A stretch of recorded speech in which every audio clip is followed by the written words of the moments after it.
feri, menaiki feri di tengah hari. Izinkan saya perkenalkan diri.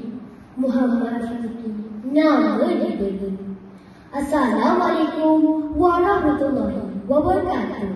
Dan salam Malaysia Madani. Nama saya Muhammad Siddiqui bin Muhammad Fazal. Saya berumur 11 tahun. Saya merupakan anak didik SK Felda Segapura yang terletak di Kuala Lipis, Pahang.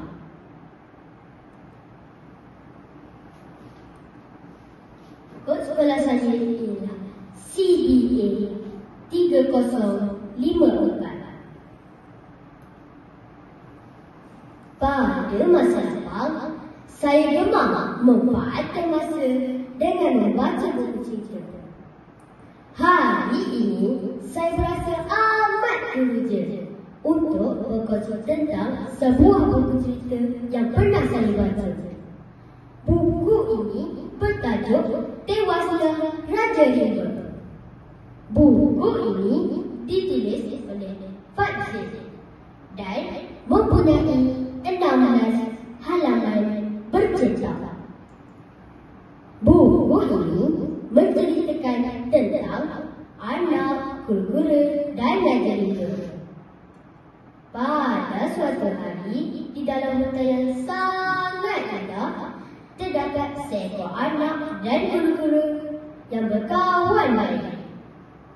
Ketika sedang berjalan di hutan dan menikmati udara yang baik, anak dan kura-kura berpakat ingin mengajak Raja Rimba berlumba kerana mereka ingin memakai mahkota yang dipakai oleh Raja Rimba.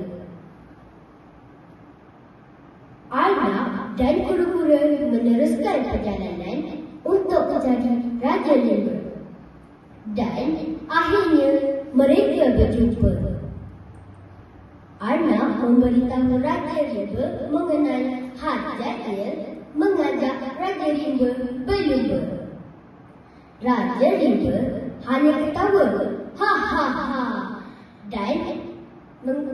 dan bangga diri berkata, tiada siapa yang dapat kalahkannya dan merampas mahkota di kepalanya.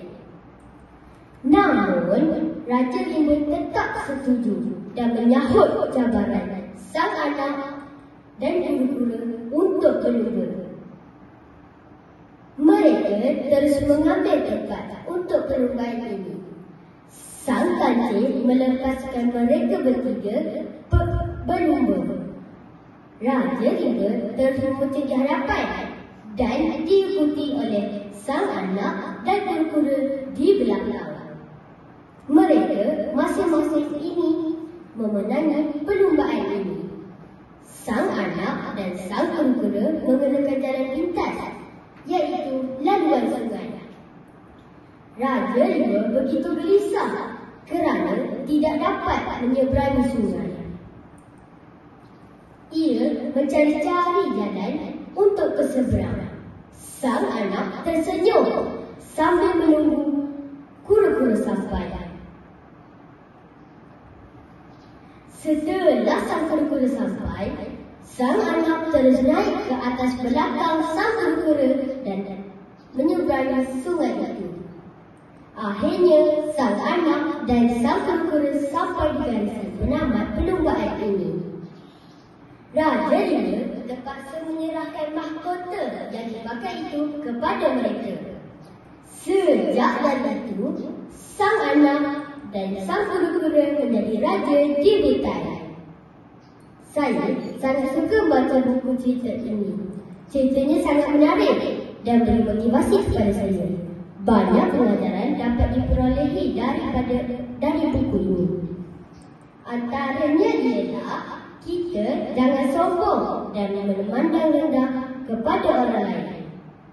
Pengajaran yang kedua, kita mestilah bijak mengatur strategi untuk mendapatkan sesuatu.